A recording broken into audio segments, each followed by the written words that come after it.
टीकाचलशृङ्गाग्रविमानोदरवासिने निखिलामरसेव्याय नृसिंहाय मङ्गलम् उदीचीरङ्गनिवसत्सुमनस्तोमसूक्तिभिः नित्याभिवृद्धयशसे नृसिंहाय मङ्गलम् सुधावल्लिपरिष्वङ्गसुरभीकृतवक्षसे घटिकात्रिनिवासाय श्रीनृसिंहाय मङ्गलम् सर्वारिष्टविनाशाय सर्वेष्टफलदायिने घटिगात्रिनिवासाय श्रीनृसिंहाय मङ्गलम् महागुरुमनःपद्ममद्य नित्यनिवासिने भक्तोचिताय भवतात् मङ्गलं शाश्वती समाः श्रीमत्यै विष्णुचित्तार्य मनोनन्दनहेतवे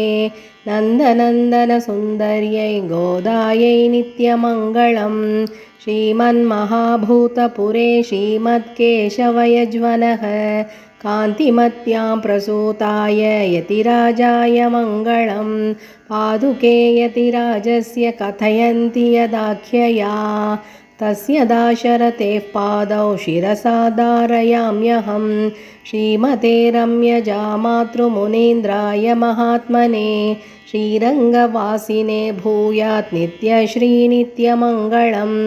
सौम्या जामातृयोगीन्द्रचरणाम्बुजषट्पदं देवराजगुरुं वन्दे दिव्यज्ञानप्रदं शुभं वादूळश्रीनिवासार्यतनयं विनयाधिकं प्रज्ञानिधिं प्रपद्येऽहं श्रीनिवासमहागुरुं चण्डमारुतवेदान्तविजयाति स्वसूक्तिभिः